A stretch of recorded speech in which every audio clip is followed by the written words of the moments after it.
अगर आप राजधानी दिल्ली में रहते हैं और आने वाले वक्त में पेट्रोल बाइक या स्कूटी खरीदने की सोच रहे हैं तो थम जाइए। अपनी डायरी में एक तारीख बहुत बड़े अक्षरों में नोट कर लीजिए, 31 मार्च 2028, क्योंकि इस तारीख के बाद दिल्ली में एक भी पेट्रोल बाइक या स्कूटर का रजिस्ट्रेशन नहीं होगा। इसके लिए दिल्ली सरकार ने अपनी बहुप्रतीक्षित ईवी पॉलिसी यानी इलेक्ट्रिक व्हीकल पॉलिसी को मंजूरी दे दी है। साफ कहा है कि अप्रैल 2028 से दिल्ली में सिर्फ और सिर्फ इलेक्ट्रिक दोपहिया गाड़ियां ही बिकेंगी। ये फैसला तब हुआ है जब ऑटो इंडस्ट्री के तमाम बड़े प्लेयर्स इस नीति का विरोध कर रहे थे। पॉलिसी में हाइब्रिड कार पर भी कुछ बड़े ऐलान हैं, उन पर भी बात करेंगे। पहले फोकस इस सवाल पर कि टू व्हीलर्स पर ही डंडा क्यों चला। गायत्री मनी की रिपोर्ट के मुताबिक दिल्ली के ट्रांसपोर्ट डिपार्टमेंट की प्रिंसिपल सेक्रेटरी निहारिका राय ने 2018 की एक स्टडी का हवाला दिया।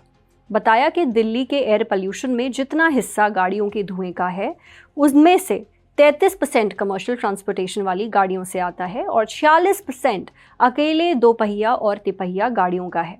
एक बड़ा आंकड़ा और, दिल्ली की कुल गाड़ियों में से 67% हिस्सेदारी सिर्फ टू व्हीलर्स की है। अब सुनते हैं दिल्ली की मुख्यमंत्री रेखा गुप्ता को। ये ईवी पॉलिसी बहुत शानदार तरीके से दिल्ली राज्य को अपनी पॉल्यूशन की समस्या को कम करने में भी मदद करेगी और दिल्ली की परिवहन व्यवस्था को और अधिक दुरुस्त करेगी। दिल्ली स्मार्ट सिटी के रूप में इसमें परिवर्तित हो पाएगी। मैं सच में बहुत बधाई देती हूँ। नई पॉलिसी 1 जुलाई से लागू होगी, लेकिन अगले करीब 2 साल तक पेट्रोल टू व्हीलर्स खरीदने पर बैन नहीं लगेगा। इस बीच टू व्हीलर्स ईवी की खरीद पर इंसेंटिव्स दिए जाएंगे। मसलन अगर आप 2.25 लाख रुपए तक की इलेक्ट्रिक टू व्हीलर खरीदते हैं तो पहले साल आपको 30,000 रुपए तक की सीधी छूट मिलेगी। दूसरे साल ये सब्सिडी घटकर 20,000 रुपए रह जाएगी और तीसरे साल 10,000।